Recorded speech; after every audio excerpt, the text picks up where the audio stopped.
अडानी पर आंच तो राहुल गांधी पर जांच।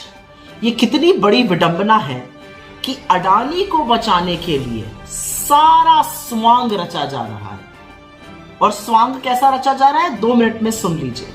15 मार्च को भारत जोड़ो यात्रा खत्म होने के 45 दिन बाद दिल्ली पुलिस एक खर्रा लेके राहुल जी के घर पहुंची रात में और कहा हमें उन औरतों का नाम और पता दे दीजिए जिन्होंने आपसे यौन शोषण की और अपने खिलाफ हिंसा की बात करी थी भारत जोड़ो यात्रा के दौरान। उनके सहायक ने कहा मुझे नोटिस दे दीजिए, मैं पहुंचा दूंगा। नहीं जी, हम तो राहुल गांधी जी से ही मिलेंगे। 10:30 बजे रात तक बैठे रहे। राहुल गांधी जी मीटिंग्स में थे। वो अगले दिन सुबह 8 बजे आए। राहुल जी उनसे मिले, उनसे नोटिस ली और कहा कि ठीक है, मैं 10 दिन में इस नोटिस का जवाब दूंगा। 19 मार्च को वो दोबारा से आ गए पूछताछ करने के लिए। अरे भाई, जब कहा है जवाब देंगे तो वेट करिए, लेकिन वहां से चाबी भरी जा रही होगी अमित शाह और नरेंद्र मोदी जी की, तो वो दोबारा से पहुंच गए थे। खैर, मैं 2 बातें कहना चाहती हूं। पहली बात मैं महिलाओं पर कहना चाहती हूं। इस देश का कोई भी ऐसा नेता है, महिला या पुरुष, जो इतना विश्वास दिला सके औरतों को कि वो आकर अपना दुख, अपनी वेदना, अपने दर्द के बारे में कह सके और 2 आंसू बहा सके। इस सुरक्षा का कवच भारत जोड़ो यात्रा और राहुल गांधी जी ने दिया था। उन महिलाओं को यह विश्वास था कि सुरक्षा के उस घेरे में राहुल जी के सामने वो जो बात कहेंगी अपनी पीड़ा के बारे में, वो सेफ रहेगा, वो सुरक्षित रहेगा। उनको यह ढांढस बंधाया राहुल जी ने कि आप मुझसे बात कर सकती हैं। ये बहुत बड़ी बात है। कोई महिला अपने मन की बात और खासतौर से पीड़ा के बारे में जिक्र ऐसे करती नहीं है। और जब महिला किसी का हाथ पकड़ के 2 कदम चलती है ना, तो उसको यह विश्वास होता है उस व्यक्ति की नैतिकता पर। उसको विश्वास होता है कि मैं सुरक्षित हूं। उसको विश्वास होता है कि मेरे साथ यहां पर कुछ गलत नहीं होगा। और यही हमने भारत जोड़ो यात्रा में लगातार देखा। और इसमें मामला डिग्निटी और प्राइवेसी का भी है।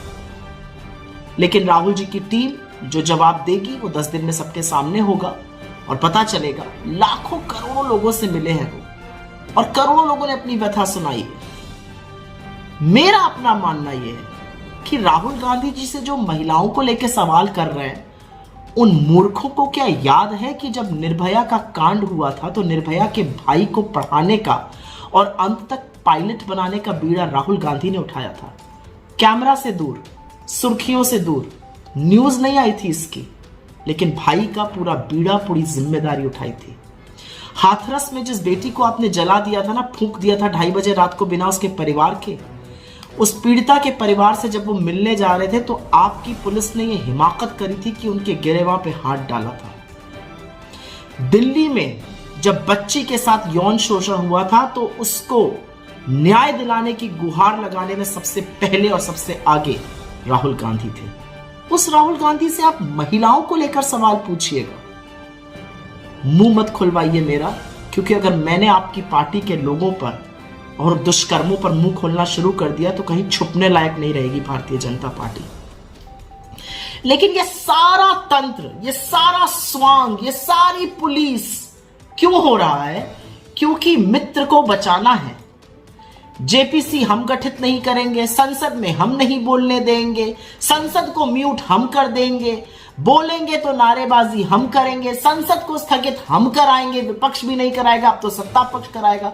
और आप जिस तरह से राहुल गांधी के खिलाफ पुलिस भेज के आपको लग रहा है कि वो डर जाएंगे और अडानी पर पूछेंगे नहीं। अरे साहब, भूलिए मत, राहुल सावरकर नाम नहीं है, राहुल गांधी नाम है। लेकिन मैं तो चाहती हूं कि आप जो कर रहे हैं वो और करिए, क्योंकि ये देश भी तो देखे कि आप असली में है क्या, आपका असली चाल चरित्र और चेहरा क्या है। मैं तो चाहती हूं कि वो आप और करें, पूरी पोल पट्टी तो खुले, सबको समझ में तो आए 60 गांठ अडानी से कितनी लंबी है, सबको समझ में तो आए कि क्या फजीहत करवाने पर आप तुले हैं। एक बात सच है, मालिक को बचाने के लिए पूरी सरकार मैदान में उतर चुकी है। और मालिक यहां पर मैं मोदी जी की बात नहीं कर रही हूं, उनके भी बड़े वाले मालिक की बात कर रही हूं। आप समझ गए होंगे किसके। अडानी पर सवाल न थमेंगे, न हम रुकेंगे और ना आपके आक्षेपों और आपकी गीदड़ धमकियों से डरेंगे।